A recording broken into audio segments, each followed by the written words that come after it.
Hello and welcome back to the channel. We now have an official name for this podcast. It is called Tales from 105 FM.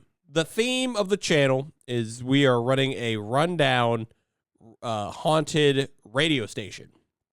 Now, on today's broadcast is pre-recorded, but I want to get comfortable. I want to get a good flow going before we start doing these live. When we start actually going live, I will let you know. I will let you know like 2 episodes in advance. I'll be hyping it up. But with that being said, we're back with another scary story. And I'm honestly very excited for this one, and I will be narrating this one. I got a good amount of complaints that I should be narrating them, which the only reason I didn't is because I'm not the greatest reader. This is my first attempt. It's going to feel like the worst game of popcorn ever. It's like I just got selected for popcorn, and the teacher said I'm not allowed to give it to another student. I have to finish it, and I'm not looking forward to it. But honestly, I don't think it'll be as bad. I hope this all goes well, and I hope you guys enjoy. So let's get into today's story. Today's story is by r/Jade Green 88. Jade has got quite a bit of stories on their page. And I think the coolest part with Jade's stories is that each one of them has their own, I guess you'd call it thumbnail. Each story has their own book cover. And I am blown away by the book covers. I haven't seen another person do this. I've seen some people use like images for their stories, but I've never seen someone actually like make book covers for their individual stories. So hats off to Jade right there. Again, Jade Green 88. Go check them out. They're on Reddit. They post quite a bit. The most recent story was 5 days ago, I believe. So go check that out. We're going to be reading 2 stories by Jade. One of them I've been looking forward to for quite a while. It's called Weekend in the Woods. And then the second story is a little shorter one. I Can Still Hear It from Inside the Box. I think that was it. I hope I don't butcher this thing. Let's go into the woods. It was a great day. It really was. It started out that way anyway. I'm sure I remember, but now it is not a great day. I love going hiking, I really do, but suddenly I'm not having fun anymore. We've gone to our cabin in the woods before, many times. I remember it's always been fun, always. The scenery, the wildlife, the fresh air, always. But now it's getting dark. And I'm alone. I'm not even sure how I ended up here. It smells strange, and everything looks the same, but also different. Blurry? Something isn't right. I feel it. Wait, where is James? Okay, the way this is typed out is sporadic. I'm so confused. I'm trying to figure out if I'm having a stroke reading this. I know it's the way it's typed. It's just my first time narrating. I'm nervous. I know he was with me a minute ago. I know this. I remember. Get it together. You're losing it. Focus, James. I have to find James. Stand up. My head, my leg, I feel pain. This is the road. I'm on the side of the road. There's blood on me. I'm hurt. And James is gone. And I don't know where I am. Start walking. Okay. I'm very interested on where this is going. Like, do we have to like tell ourselves to start walking? He wouldn't have left me here. He must be close. Something must have happened. I can't remember. Focus. Noise. Lights. Coming towards me? Bright lights? Hurt my eyes? Truck? Start running. The light passes right by. They didn't see me. I call out. They don't hear me. It's not James. I'm alone. It's dark. It's dark now. And I'm alone. Except I'm not. There's something moving in the woods. Run faster. No, stop. Wait. Maybe that's James. Maybe he needs my help. Maybe he's hurt too. I call out. Then something moves deeper into the woods. Is he playing with me? James! We've been together for a while. I remember it took some time for me to trust again, but James had earned it. He took care of me, and I took care of him. Try to remember. He didn't leave me. I was with him, and then I wasn't. Darkness in between. It doesn't make sense. Head hurts. Try to focus. Another light flashes. Brighter, louder, faster. Panic. Someone is after me, and it's not James. A strange voice calls out to me. A strange word I've never heard and do not understand. Run now. Into the woods. I'm safer here than on the road. Whatever happens to me and James, whatever happened back there, just run. Grass, leaves, trees, twigs snap beneath my feet. Branches scrape across my face. I close my eyes. I put my head down and I run. Wait, stop, turn around. No one is chasing you. Breathe now. Inspect your wounds. Pain returns. Heart pounds. It's really dark now. Strange sounds, unfamiliar scent. Blood is dried. A twig snaps behind me. A twig snaps beside me. James? Something is watching me, and it's not James. That smell. Freeze. Hair stands on end. Rustling. Another twig snaps. I call out, trying to scare away whatever's creature is lurking. It works. I'm alone again. Is this an animal? Are we an animal? Are we an animal? I mean, I'm not against it, but it's very interesting. This is a wild creepypasta so far.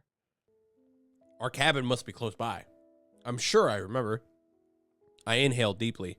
My pupils widen. Focus. Think. Remember. I know these woods. There's others in these woods. James told me about them. Told me not to trust them. The others may even look like me, but they aren't like me. Are we a dog?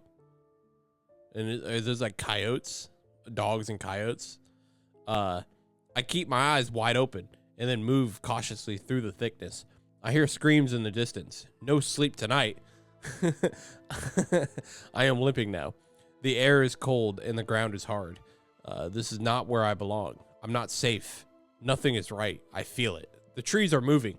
The stars are spinning. I'm hungry. I'm thirsty. I'm tired. I'm scared. But I have to keep walking. I have to find the cabin. I have to find James. I can't let the others see me. I can't let the others catch me. I don't know what is happening. I don't know what happens if they do. But James says I don't want to find out. Keep walking. Something sharp on the ground hurts my foot. I yelp out in pain. That was a mistake. Another scream, much closer this time. And another. And another. It's others. They know I'm here. They're coming for me. Run. I think the cabin is this way. I hope the cabin is this way. Once I get closer, I'm sure I'll remember. I'll know, just run. Don't turn around. Something is chasing you. Can't call out to James. The others will hear me. Can't hide. The others will find me. I have to keep running and hope they don't catch me. I have to keep running as long as my leg lets me. Ooh, that was a nice little rhyme. Leaves rustle behind me. Sticks break behind me. The screams are all around me now. The smell is overpowering, driving me further and further away from the cabin, further and further away from James. I know it. I feel it. The others heard me cry. They smell my blood. They sense my fear. They're coming. If only I could remember how I got here. I can't keep running. I can't escape. Focus. There's only one option left. Stop running, turn around, and try to breathe. I'm surrounded. Eyes wide open. Muscles tense. Teeth clenched. They may look like you, but they aren't like you. Heart pounding. Hair stands on end. The others appear in front of me, behind me, on all sides of me. They aren't like me. They're bigger. I can't move, can't breathe, can't think. I want to tell them to leave me alone, but I know they won't listen. If James was here, he would protect me. He would save me, but he's not here. I'm alone, surrounded and alone. The others snarl and gnash their teeth. Okay, I know that's not ganache. I'm just going to say show their teeth at me. They lunge forward and try to claw at me. The bright light flashes. The others stop. A dark figure approaches in the distance. It's running towards me. Freeze! It's getting closer. Heart pounding. Hair stands on end. A loud bang hurts my ears, and the others run away. The bright light hurts my eyes. Is it fight? There is nowhere to run, nowhere to hide. I call out, telling it not to come any closer.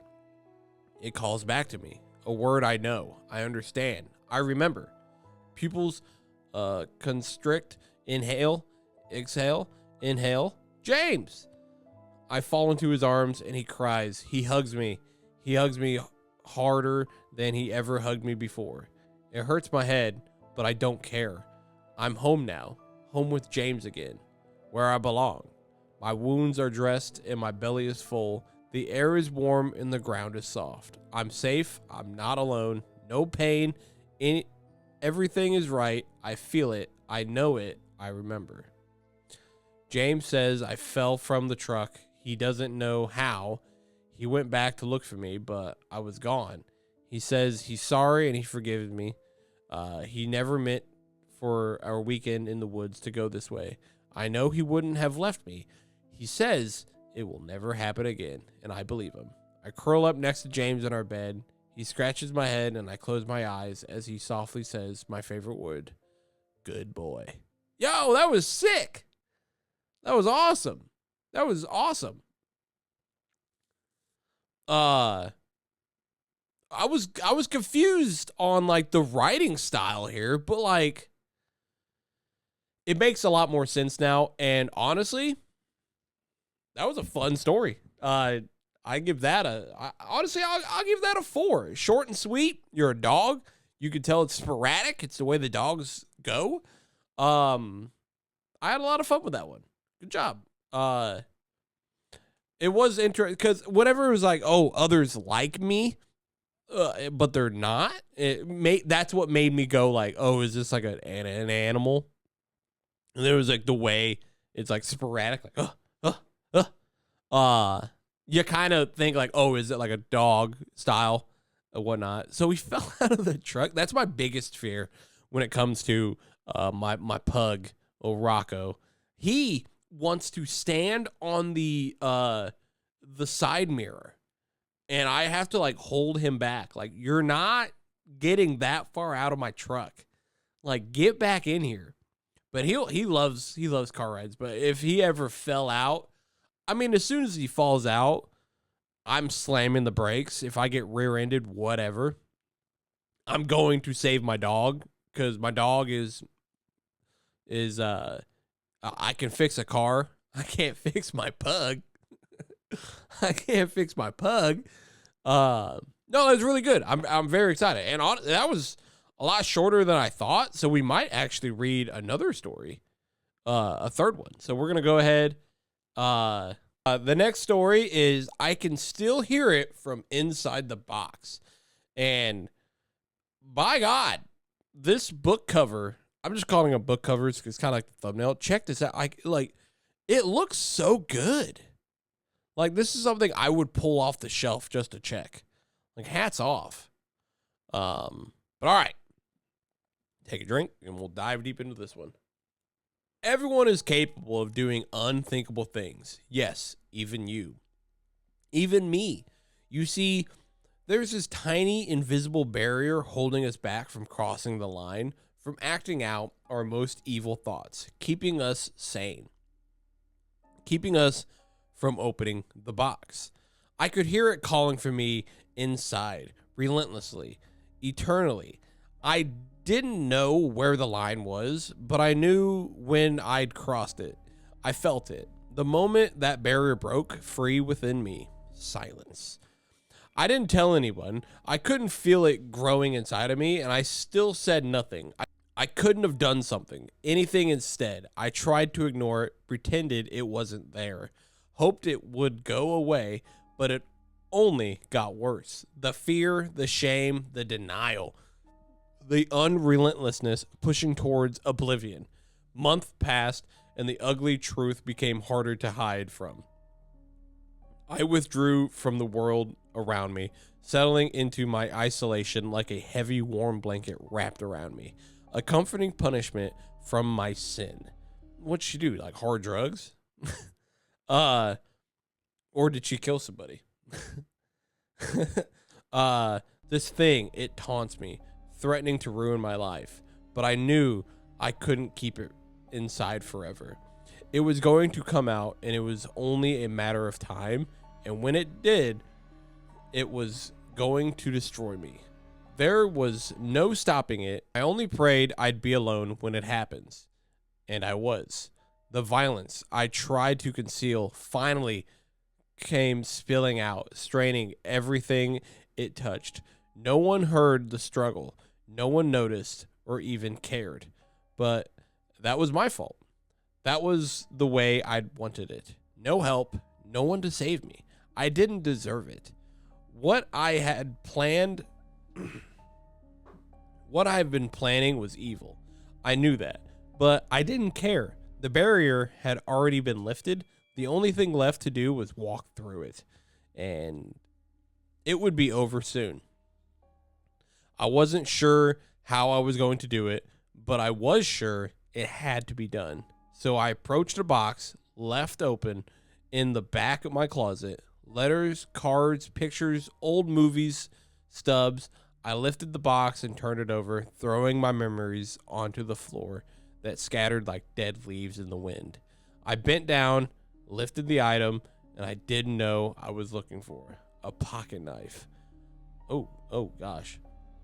A pain was unbearable, twisting and turning inside my gut. I had to make it stop. As the moment approached, I prepared myself for the monster to come out, or at least I thought I had. I shouldn't expected the unexpected. There it was, a pink mass of flesh and hair. Oh my gosh, what is happening?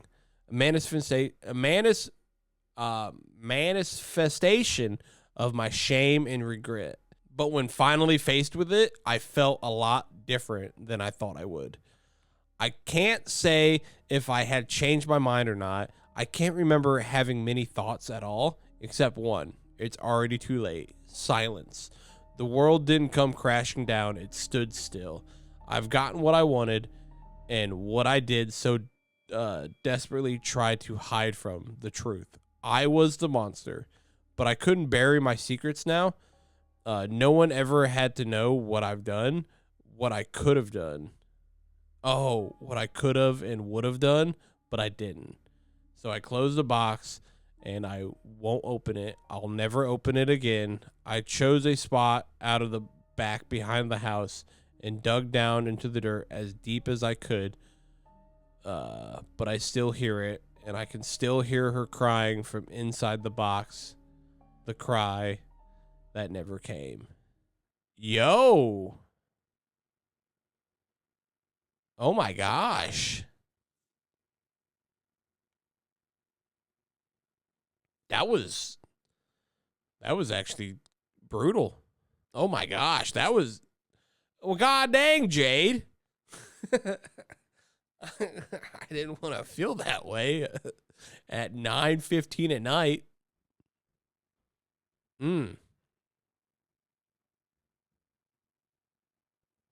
I honestly, that hit hard.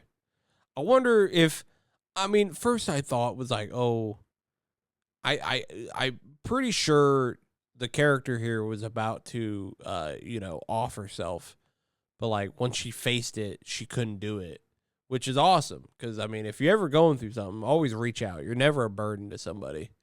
But that was just, damn. Was not expecting that at all. Especially seeing some of the titles that she has on her page here for some of her stories, to where it's like, I didn't think she'd go that deep, because we just read a story that she wrote about a dog. And then there's another one, The Donut That Never Left. And then I think my husband is fucking a fish person. And then you got that. By God, Jade, you're all over the place. I love it. It was awesome.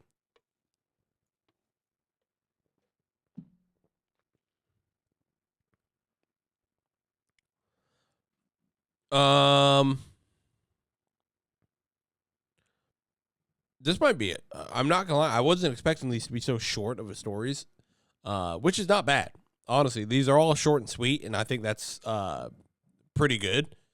For short and sweet, you get to the point at the end, and I do love the way how so you're reading through the story, and like in a way, you're trying to figure out what is happening throughout the beginning to the end, and once you reach that end, you get so far out of the two stories, you get that satisfaction of like oh shit, you know, it hits you. It go bah, you run into that wall, and honestly, that's awesome, and hands down, like applause for that. Like, good job on that. It makes me want to read more, and that's what we're gonna do. We're gonna read one more. This is a very short episode, but that's all right. We're all here for it. Yeah, like my vagina escaped, and it's been ruining my life ever since. Like, what is that? Let's take a look. Fictional story. There's something wrong with the guy I'm on a date with. By Jade Green, and by God, Jade, you're phenomenal with these book covers. I love it. I love it. Things don't always turn out the way you expect them, but of course, I know this. I plan for it. In fact, that's half the fun. Each time it's different. A new guy, new strategy. But something about this guy was wrong. Donovan, he was magnetic, cold, piercing blue eyes, jet black hair, dangerously attractive in all the right ways. He moved through the world as if it belongs to him alone. I'd seen him out with other girls before, lots of them. In fact, guy got around. From the moment I first laid eyes on him, I knew he had to be mine. I'd be his final girl. But waiting around for him to notice me wasn't an option. Don't ask, don't get, right? Oh, what? Don't ask, don't get, right? So I told him straight up that I thought he was hot, and that we should meet back up at the bar next time he's free. No surprise at all that he agreed. I mean, how could he resist, right? All right. Motherfucker showed up late. Though, had me sitting there at least 20 minutes dodging the losers trying to buy me a drink. An arrogant move, no doubt, but he had the looks to back it up. So I gave him a pass on that. Hey, sorry I'm late. Lost track of time, he said casually, easing himself into the bar stool next to me. Oh, it's fine, I replied with a laugh. Yeah, it pissed me off a bit. His devilish smile was worth the wait, though. This one was about to give me a run for my money. I just knew it. Well, he said, waving the bartender over, at least I could do is get you a drink. Pick your poison. Better start off slow, I thought. Not the best idea to get sloshed on the first date. Had to keep my wits about me, you know? Corona, please. A Corona? You're getting a Corona? Ew. Ew. Corona with a lime. He wasted no time. As soon as the bartender set the drink down in front of me, he started smooching. Oh my gosh. But I knew this game. I knew the game. I was more than willing to play. Schmoozing? He started schmoozing? What is schmoozing? I messed up the word, but it's schmoozing. So, Katrina, I've seen you around before. Surprised you'd go for guys like me. I laughed. Have you never seen yourself? A guy like you? What? You mean like attractive? Don't sell yourself short. And then I gave him a look, the one that always works. His eyes seemed to sparkle as his smile grew wider. Got him. Well, that's wondrous praise coming from the prize such as yourself. Speaking of, Tell me a little about yourself. I'd like to see what I've won. Pfft. That was a bit presumptuous and wondrous. Shit. What century was this dude from? Still, there was something about his eyes that kept me gaze. There was something about his eyes that kept my gaze glued to him. I had to force my focus back onto my drink. I couldn't let myself fall for this guy's crap so quickly. God, I hate small talk. I'm so bad at it. Why don't we just get to know each other neutrally? Oh, hey, aren't you going to get a drink too? His eyebrows dropped slightly, but the smile never wavered. Oh, sure, I might join a little bit later. My hand shot up before he could finish. I wasn't about to be the only one drinking. Did he really think I didn't know that trick by now? I told the bartender he'd have what I was having. With a drink now secured in front of him, I thought I could move on to the next part of my plan for the night. I slipped my hand into my purse and started digging around. Donovan never took his eyes off me, though it was starting to make me a little nervous. With a clang, my lighter hit the ground, sliding beneath the bar stools and breaking his trance. That had been fixed on me. Not to worry, I'll get it, he said. As soon as he started to bend down, I took a glance around the room, then sprang into action. Carefully lifted a lime from his beer and squeezed a few drops of the trusty clear elixir I always kept on me, then set the lime back to the rim of the bottle as it was. Whoa! Whoa! Did he just get drugged? What is elixir? Elixir's like a drug. Was he drugged? Kind of wild. Did not see that coming. He rose with his hand, none the wiser, brushing off the peanut shell dusting that had clung to it. I already had my cigarette pressed between my lips, ready. He, of course, obeyed my silent command, leaning forward to ignite the tip of my cigarette, his hand cupped around the flame. You know, those things are bad for you, right? He asked, my smoking swirling around him. Yeah, well, maybe I like things that are bad for me. I shot back with a coy smile. Okay, I hope she gets, kidnapped by this guy.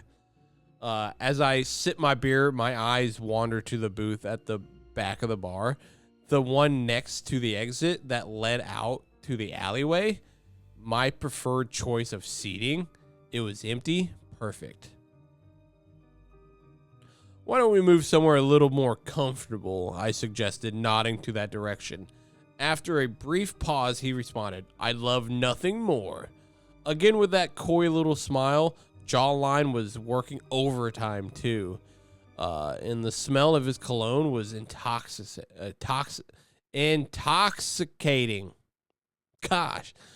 Then he put his hand on my arm and led me towards the booth, like a gentleman. I'd convinced myself those didn't exist anymore. I noticed something, though. His hand felt cold, clammy against my skin.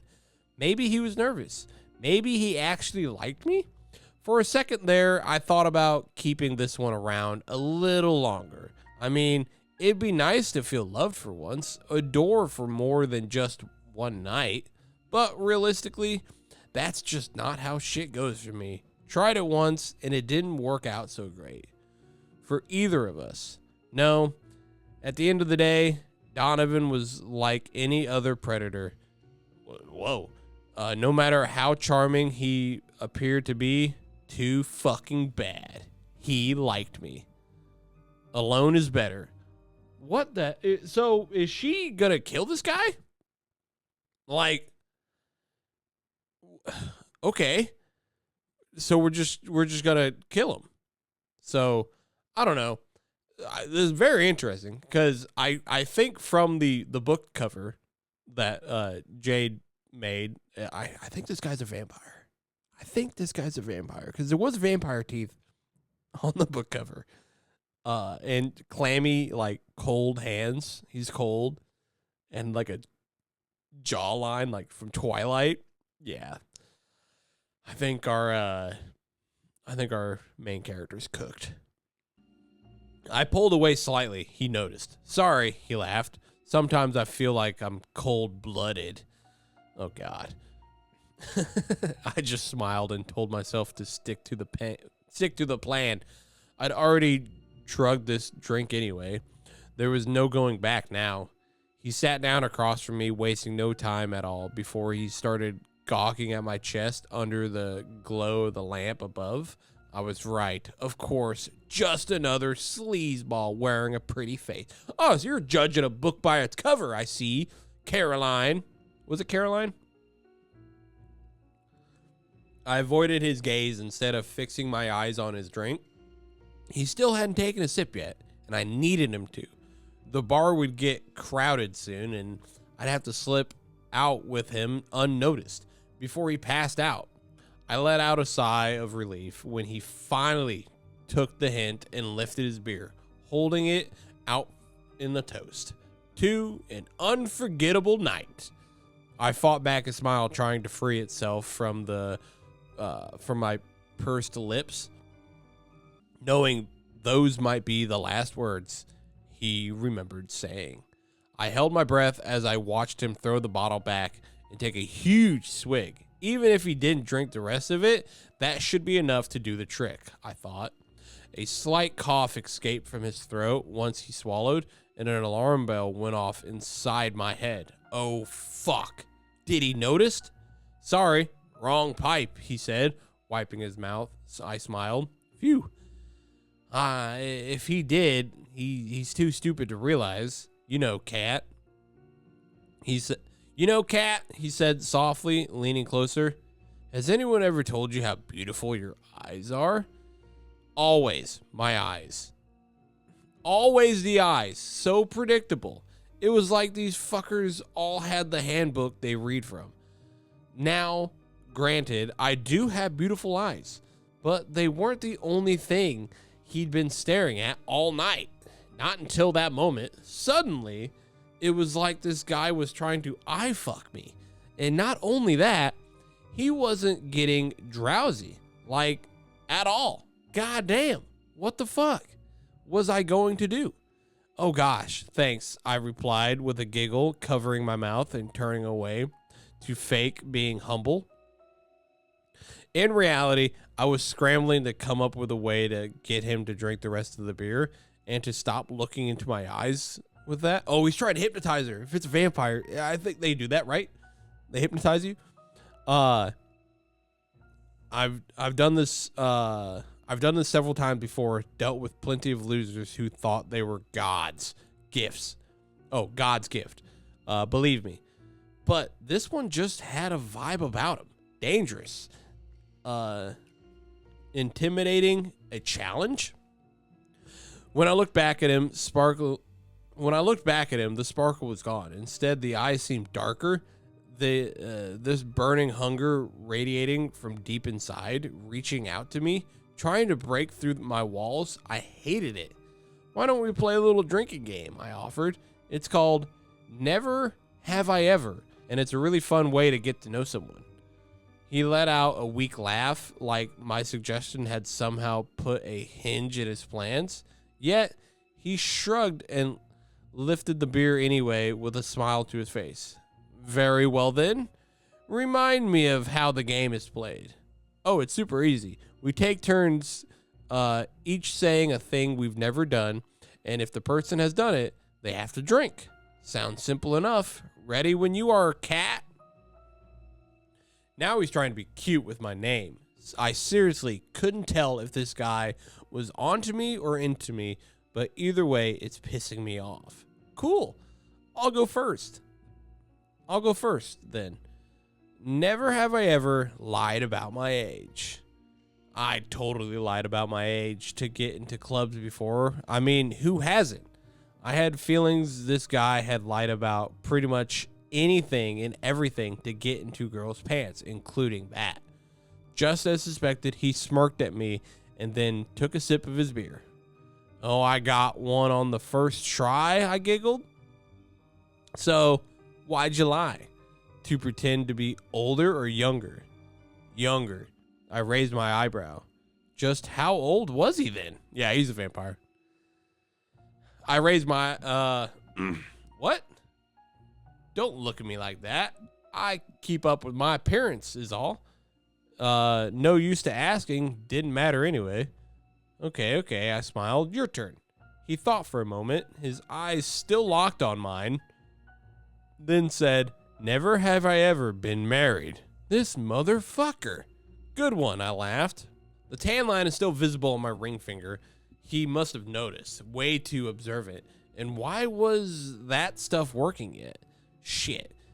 It would be too risky to try to dose him again. I picked up my beer and threw it back, leaving only one more sip before the game would be over.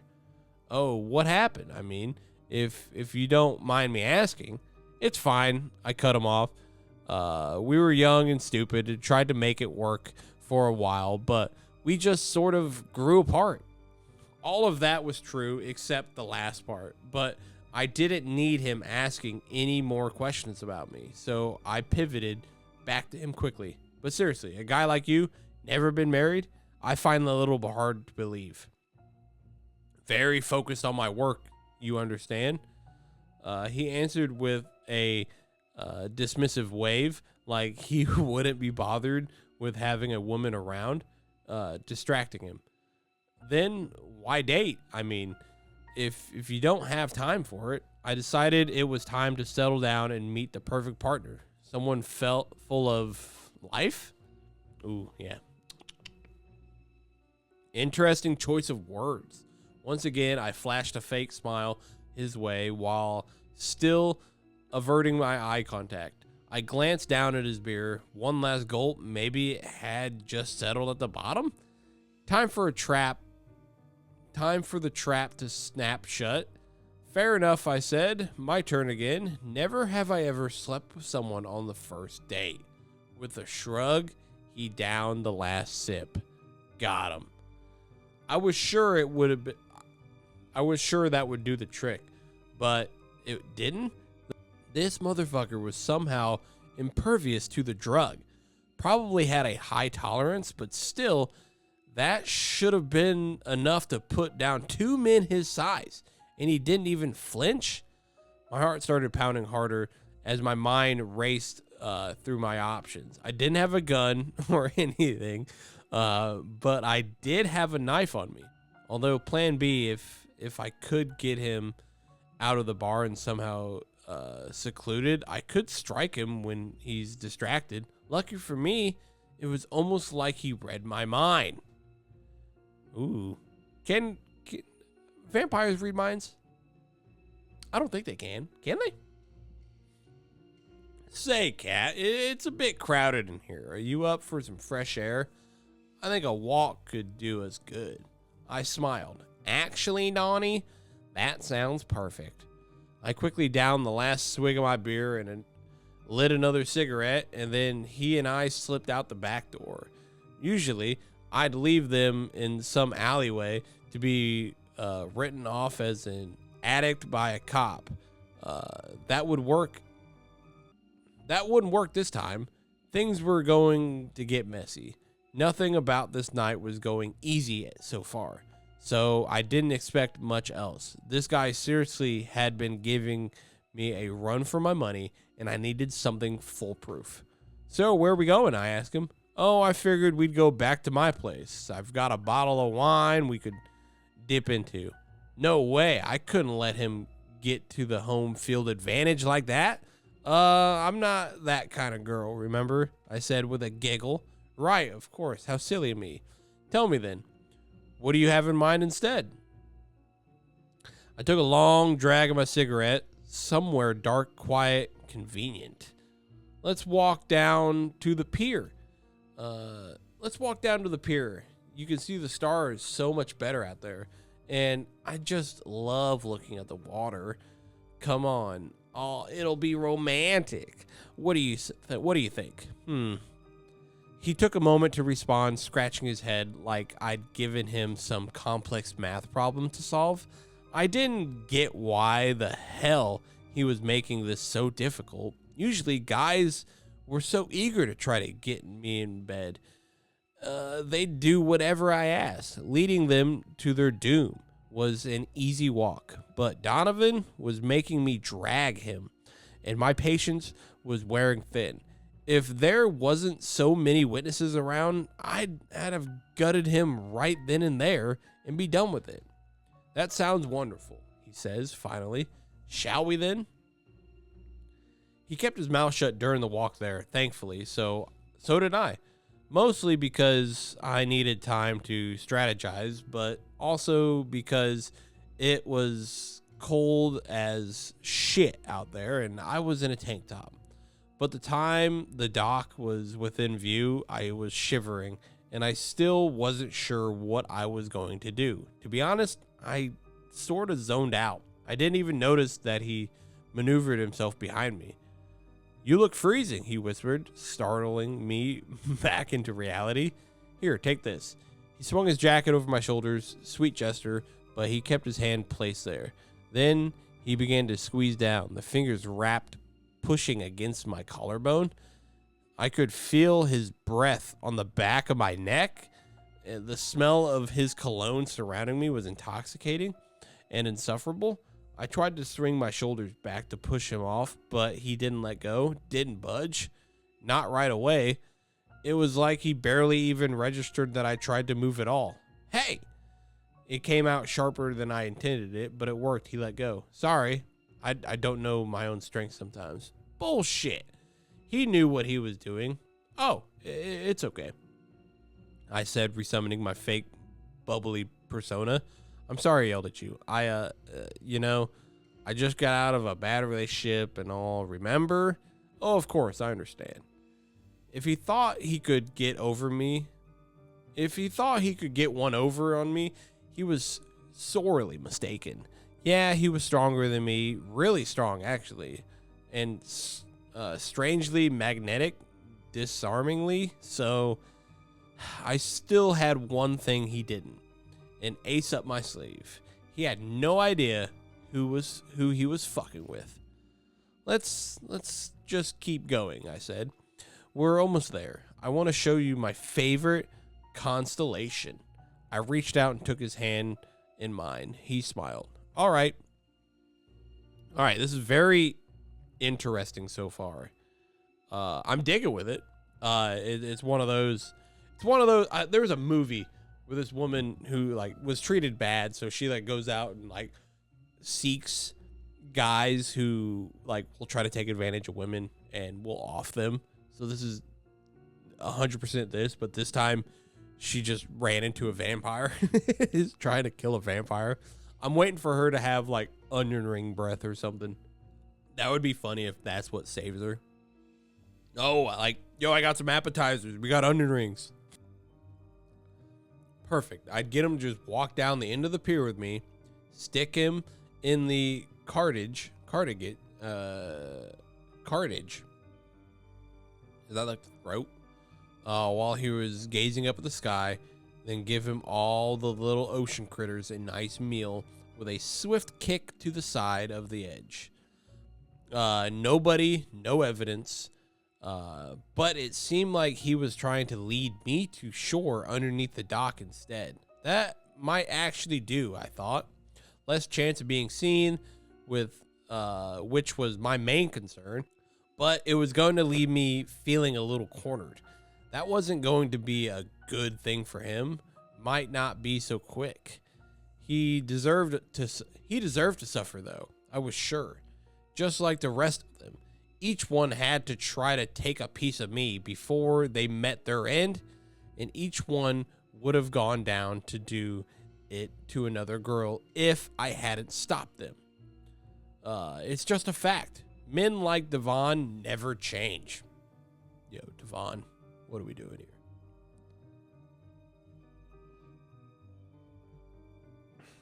From beneath the planks above, the waves crashing against the shore was overwhelmingly loud. I turned my face to him. His eyes were intensely dark now. I could hardly see any trace of blue. He began to pull me closer. Then my heart started pounding furiously. I felt locked in his gaze. It was too much. What about the stars? I choked out. We can't see them down here. An instant, he closed the space between us. Your eyes outshine any stars. All right, that was kind of good. It was time to slowly reach my hand down to my pocket, wrapped my fingers around my knife, and waited for him to close his eyes, for him to lean in to kiss me, but he didn't. He opened his mouth. 2 razor-sharp fangs jutted out from the rest of his teeth. Before I could scream, he lunged forward, snarling his hunger like a hungry animal. I turned to his side and twisted my body from the grasp. In one swift motion, my arm shot up, sending the blade deep into his throat. A thick crimson sludge slowly oozed out from the wound. He pulled the knife out. With wide eyes, he staggered closer, pointed my own weapon back at me. Then he hissed, "No fucking way! This guy really you," he growled. He was. There was no denying it, and I started backing away, completely unsure how I was about to deal with this situation I've gotten myself into. Then my foot gazed against something hard. I looked down to see a broken piece of driftwood laying in the sand. One end was sharp, and I smiled. Okay, that was pretty fun. That was a fun read. Give that a nut vote. That was fun. Jade, you have a fun way of writing stories. You have awesome thumbnails, like book covers, and the stories are just short, sweet, and fun. Everyone give applause for Jade. That was awesome. Good job, Jade. Oh, I had a lot of fun with that. That was actually pretty cool. A little longer story that did help this episode become a little longer. That's good. Yeah, no, I had fun with that. It was your typical like back and forth. I could see that being like a little short film or something. Hell yeah. Now we gotta think. Do we think the vampire got her? I don't know. If it's like a vampire, then it should have no problem breaking her in half. But yeah. All right. Well, that was episode 3. I had a lot of fun. Hope you guys did too. I just threw up a little bit. I had a lot of fun with this. I hope you guys did too. Stay tuned because I think the next episode we're getting into some analog horror. I'm very excited. Very excited. So hope you guys enjoyed. Like, subscribe, notification bell, hit it so you don't miss an episode. Go check out Jade Green 88. Link to their Reddit is in the description. Check it out. Hope you guys enjoyed. We'll see you in the next one. Bye-bye.